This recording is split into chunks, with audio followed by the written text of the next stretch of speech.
Welcome all to the clinical biochemistry course.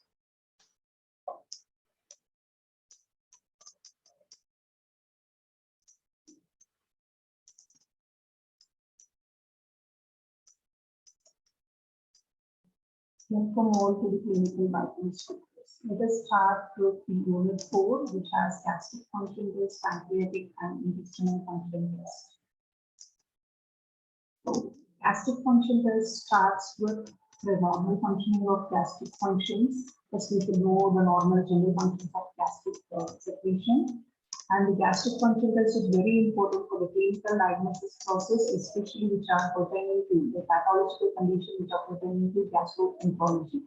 The chemical examination of gastric contents has a limited but specific value in the diagnosis and assessment of disorders of the upper gastrointestinal tract, example peptic ulcer, cancer, and any inflammatory conditions of stomach. In order to obtain the complete data regarding the gastric function and the contents of the stomach, you should examine two different parameters.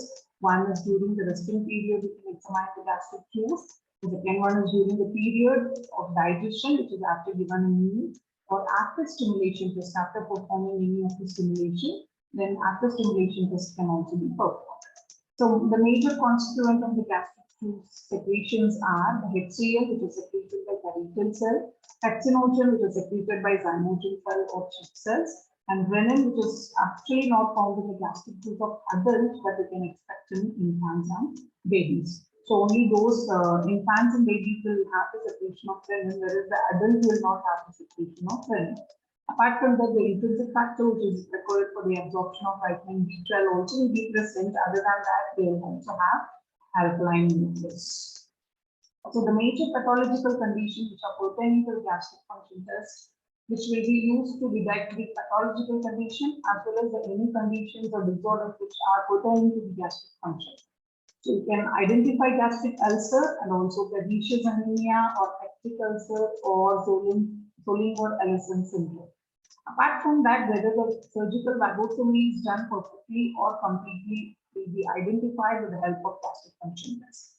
So the major commonly employed gastric function test assessments, which includes examination of the resting contents of the resting juice, the fractional gastric analysis using the test meal, examination of the contents after stimulation, alcohol stimulation, caffeine stimulation, histamine stimulation, augmented histamine stimulation, insulin stimulation, and pentagastrin stimulation. So apart from all these stimulation tests, we also have tubeless gastric analysis.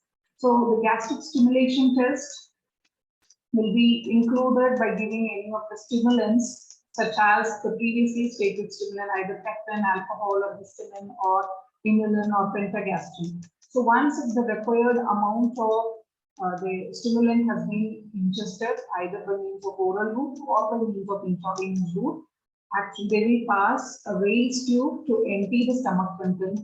The stomach contents are emptied by 2.5 hours time interval. So around 2.5 hours time interval, 15 minutes once, the gastric contents will be emptied and the particular content will be used for testing purpose. So here the raised tube will be present throughout the study, throughout that 2.5 hours, where we collect the sample, and this will lead to uncomfortableness which will be provided with the particular subject who is undergoing the stimulation test. In order to avoid the trauma, the pain, and the discomfort which is caused by the insertion of raised tube was overcome with the help of the tubeless gastric function test. So here we will not use the raised tube. Instead, we will directly use the gastric juice secretion by means of indirect method where you don't use the raised tube. So we call this as tubeless gastric analysis or tubeless gastric function test. So here we use some resins, and the resins which will be reacting with the H+. If the amount of H+ which is present in the stomach is more number of quinine resin will be used. If it is less quinine resin will be used. So it depends on the how much amount or how many number of molecules of H+ which is present in the stomach. Accordingly, the quininium resin will react to form quininium ion or quinine ion.